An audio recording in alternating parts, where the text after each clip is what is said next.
Are you kidding? They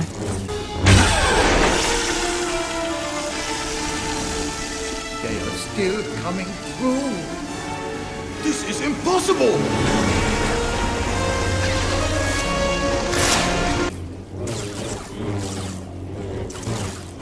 Jedi Fallen Order is surprisingly enough a Star Wars game experience that is fully single player without a slapped together multiplayer mode, microtransactions, or even DLC. Yay! So lots of so-called games journalists tend to make lots of erroneous comparisons to Dark Souls if a game is remotely difficult, even if there's nothing remotely similar to Dark Souls other than it's hard. But I think Fallen Order is a game that actually deserves such a comparison, much like Darksiders 3. So what happens if we took a Dark Souls game and then we slapped a Star Wars paint job on it? Well, it turns the lightsaber into a nice glow stick that we beat people to death with, instead of slicing them into tiny pieces like a lightsaber actually should. In all fairness, this is not the first Star Wars game where your lightsaber is just a shiny beat stick, nor will it be the last Star Wars game, but considering the emphasis this game wants to place on timely dodges, parries, and counterattacks, I'm not gonna lie, I expected the game to kick it up a notch or two in terms of realistic lightsabers as a reward for those perfectly executed dodges or counterattacks, but the game sadly chooses not to do this. Most of the time we fight either stormtroopers or various types of wildlife on different planets. So the wildlife we fight ends up getting chopped up, but only on death, so but cutscenes are different. In cutscenes, you can lop off people's arms or kill them immediately. That still happens, so plot, I guess. Lightsabers can cut through many things in Star Wars, but not these roots that a candle can instantly burn away. Darth Maul is a Dark Lord of the Sith that gets sliced in half with one swing, but his shirtless cousins can apparently take more abuse from a lightsaber, because I guess Darth Maul was the runt of his planet, and Sidious chose poorly when he picked his apprentice. What a weakling, right? There's even a perk for increased lightsaber damage. Why does this perk exist? It's a lightsaber. Like, come on. Irritations aside, I feel like although this game was fun, it's missing something. What is it missing? Well, I can't really describe it in one word, so just stick around. I'm just going to describe everything else and hopefully come up with something at the end. So at the core, we've got that Souls gameplay. We've got a limited amount of healing items that you replenish by sitting at a bonfire, a meditation point. And these are very specific points, mind you. Cal Kestis, our main character, is far, far too uppity to just meditate anywhere else, don't you know? He's got to have his preferred premium cushy meditation spots.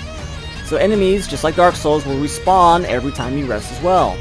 So in Dark Souls, this occurs because of an ancient curse, which is the primary reason every single Souls game has a plot, and reinforces this never-ending cycle of death never being permanent and people hollowing out from dying a bunch of times. In Fallen Order, I feel it's more like the reverse.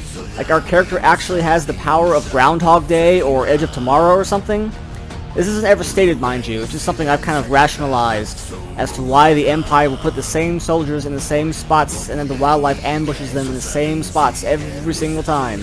I have no other explanation for this, aside from it's just a video game. That's the boring route, so I'm not going to use the boring route. Our character himself is basically the anti-Rey Palpatine Skywalker of Star Wars. Rey had barely picked up a lightsaber before she was defeating one of the preeminent Force users of her time. Cal is an ex-Jedi Padawan who survived Order 66 with a damaged connection to the Force, which means as a result he's basically the worst Jedi ever at the start, which provides an excuse for stormtroopers actually having something resembling a challenge.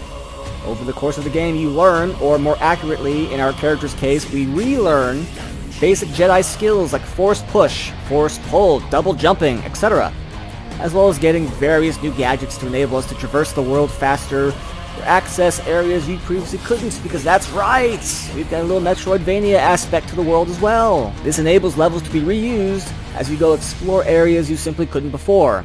The rewards for exploration, not so great. Occasionally you get the useful force or health upgrade, maybe an increase your maximum healing items capacity, but more often than not you get a bunch of silly collectibles in the form of paint jobs for your ship, paint jobs for your droid, or ponchos. Yes, the ultimate reward is the variety of ponchos available to you. Your lightsabers will make a fine addition to my collection. Oh yeah. And you can also customize your lightsaber. Unfortunately, this is purely cosmetic and serves zero gameplay purpose.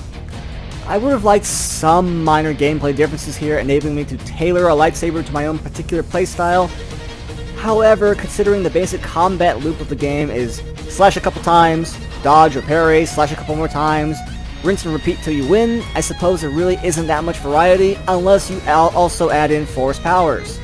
So in keeping with him being the anti-Rey, it takes a substantial amount of effort to do anything Force related in combat. Just a heavy downwards chop takes up a good chunk of your Force meter, so you have to measure it out carefully. So you can regain Force meter a couple different ways. You can either rest at a bonfire, or by attacking, or blocking, or parrying, or killing enemies. Later in the game you also get an upgrade that refills it completely every time you heal, meaning you can get a little more liberal with the Force powers, but only slightly. Long story short, because of how limited this meter is, you'll very quickly find which abilities work for you, and only stick to those abilities, pretty much. For me, it was the Force pull to insta-kill as my main one, and occasionally using something like Force push or some fancy saber attack as the situation warranted. I would have liked to have done some kind of on-the-fly meditation ability, essentially just for regaining meter. You don't replenish your heals, you can't level up, you can't spend your XP, just for regaining Force meter. I think that would have been nice and very Jedi to do. Like, it would have been a very Jedi trait to do. It's just like, I've cleared the battlefield, let me just sit down here, find my inner zen, relax, meditate, and if you choose to do it in an area that has enemies, well, you're gonna take some hits, like Qui-Gon. That and not have swing down really hard as a Force ability. That also would have been a nice touch. The story itself is very simple and feels like a paint-by-numbers Star Wars story. Empire bad, Jedi good. The whole story is basically that.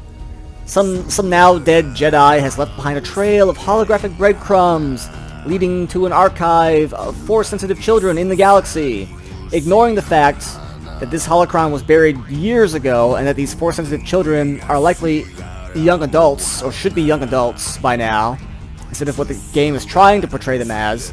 It never really feels like we're going to accomplish anything because this is set before the original trilogy.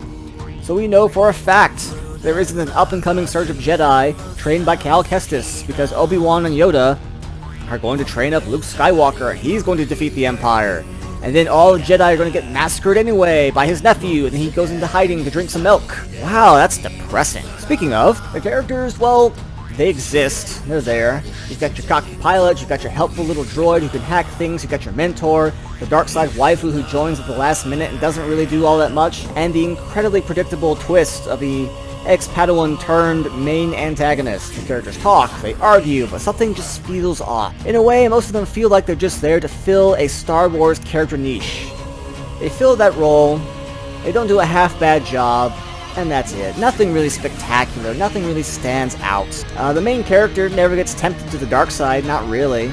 He has like one vision of the future where he joins the Empire if he takes the plot MacGuffin holocron, but that lasts for maybe 2 minutes, and then it never gets mentioned again, so I guess that kind of counts. So again, nothing really spectacular, everything feels very safe, everything's paint by numbers. Until Darth Vader appears. They made the absolute right call with how they used Vader. He isn't a boss fight, he's just something you run away from, and if you don't run away from him, he just kills you. Like, he literally just kills you immediately, you gotta reload. If you hesitate too long during the QTE, he just kills you immediately. The only way you even escape is because of some out-of-nowhere Force shield bullshit that Vader has a slightly hard time getting through, which buys your character just enough time to think of a quick escape plan. Like, what? And amazingly, not a single casualty is taken. The worst thing that happens is Vader poking you with a lightsaber. That doesn't really last long. The entire story feels like it's a gift-wrapped setup for a sequel, or a comic book, or something down the line, which honestly may be what the game actually needs. Especially because we already know none of these people ever show up or get mentioned in the following movies. Any of them. So some horrific end at the hands of Vader or the Emperor or someone doubtlessly awaits them. Some refinement and additions to the combat, some polishing of the characters. I could see this actually being really good, but it needs those refinements, it needs those additions, it needs that extra polish. As it stands, I would wait till the price goes down a bit. At most, when it's down to 40 bucks. At most. Preferably lower, maybe 30 bucks. That's my own personal recommendation. Why? Well, honestly, I'm not feeling the replayability on this one. There's no New Game Plus option, so if you want to experience it again, you have to experience all of it again. So given how long it's been since my initial playthrough here on the channel, I even fired it up again, admittedly this time on normal difficulty instead of Grandmaster, just to see how different it felt, as well as just to refresh my memory on the game before I did this review. So enemies, they did less damage to me, fitting, because I'm playing on normal now. The parry times are more forgiving. I died far, far less frequently, and I cared even less about the story the second time around. Especially because every single cutscene in this game is completely unskippable, and you're forced to sit through every single second. So after talking about everything, I've come up with why something felt off about Fallen Order. Don't get me wrong, it's a decent enough game, with decent enough gameplay, with an average story that ambles on by the by, but ultimately just feels a little hollow underneath the surface of it all. Which is ironic, because the entire plot of Dark Souls is about the hollowing out of everything in the world, which this game decided to copy. That basically sums up the whole game, really. It's decent. It's adequate. I think fans have just been starved for good quality Star Wars content for so long now, that it's like someone who's been out in the desert without water for a few days, and they find that small pool of water in the sand, and they take a drink, and it's the most delicious water they've ever had.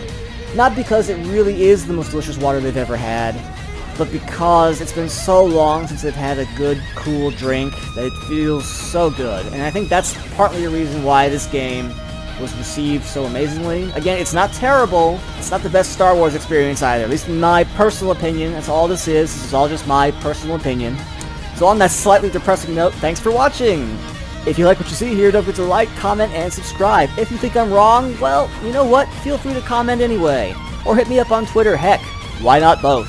As always, I'm glad you took the time out of your day to watch me ramble on about video games. My name is Axelon from Enthusiasts.com, and I'll see you guys next time!